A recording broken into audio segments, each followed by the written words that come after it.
Hello guys, സുഖമല്ലേ? രാവിലെ കമ്പനിയിൽ പോയിട്ടാകുമ്പോണ്ട് അബ്രാർക്ക് സൈക്കിളാറിനോട് ചായയെല്ലാം വാങ്ങിയിട്ട് ചായയെല്ലാം കുടിക്കുന്നത്. പണിയെല്ലാം നടന്നുകൊണ്ടുണ്ട്. അതിൻ്റെ ഇടയ്ക്ക് അജമല് സ്വീറ്റ്സ് എല്ലാം കൊണ്ടിട്ട് തരുന്നത് നല്ല പാങ്ങുണ്ടായിരുന്നു തിന്നാൻ കേട്ടാ. ഇപ്പൊ എത്ര പെട്ടെന്നല്ലേ ദിവസം എല്ലാം പോയിക്കൊണ്ടിരിക്കുന്നത്. വീക്കെൻഡ് എല്ലാം പെട്ടെന്നായിപ്പോ. അങ്ങനെ വീക്കെൻഡ് പരിപാടിയെല്ലാം നടന്നുകൊണ്ടുണ്ട്.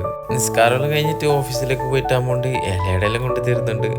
ഇതെങ്ങനെ കാണുമ്പോൾ തിന്നാതെങ്കില് ഇങ്ങനത്തെ ഇലയുടെ കിട്ടല് കുറവ് തന്നെ. ഇത് എടുത്ത് വാങ്ങിന്നറിയില്ല, പക്ഷെ നല്ല ഇലയുടെ നാട്ടിലെല്ലാം ഉണ്ടാകുമ്പോൾ ഉമ്മാക്കി തരും. മഞ്ഞളിന്റെ ഇലയിൽ ഇലയുടെ ചുട്ടിട്ട് വൈകുന്നേരം ചായക്ക് അത് ഓപ്പൺ ആക്കുമ്പോ അതിന്റെ ആ ഒരു ഫ്ലേവറും മഞ്ഞളിന്റെ ഇലേന്റെ ആ ഒരു മണമില്ലേ, ഏതല്ലേ. ഇന്ന് വൈകുന്നേരം മീൻ വാങ്ങാനായിട്ട് ഫിഷ് മാർക്കറ്റിൽ പോയിട്ട്, അവിയർ ഫിഷ് മാർക്കറ്റ്, വലിയ ഫിഷ് മാർക്കറ്റ്. ഇപ്പൊ എന്തെല്ലോ മീനുണ്ട്. സുൽത്താൻ ഇബ്രാഹിനി, എന്തെല്ലോ ഇബ്രാഹിം.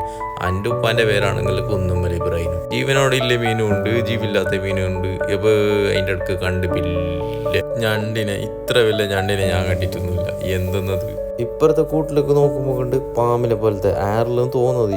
എന്തെന്നത് കാണുമ്പോൾ എന്നെ തോന്നുന്നു. ഇന്ന് സതീശേട്ടൻ്റെ മെസ്സ്. സതീശേട്ടൻ ഫുള്ള് മീനിൽ തന്നെ കളി. മീനും നല്ല കപ്പയും.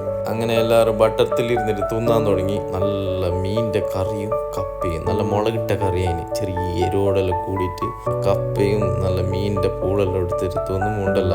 മോനെ തിന്നിട്ട് തന്നെ നോക്കണം, എന്നെങ്കിൽ അതിൻ്റെ കഥ അറിയും. അതെല്ലാം കൂട്ടിയിട്ട് നല്ല പാങ്ങിൽ തൂങ്ങുകൊണ്ടുണ്ട്. ഇടയ്ക്ക് നല്ല പഴയ പടവും കണ്ടുകൊണ്ടുണ്ട്. അപ്പോൾ അതെല്ലാം കണ്ടിട്ട് നമ്മൾ ഇറങ്ങി. അപ്പോൾ ഓക്കെ, ബായ്.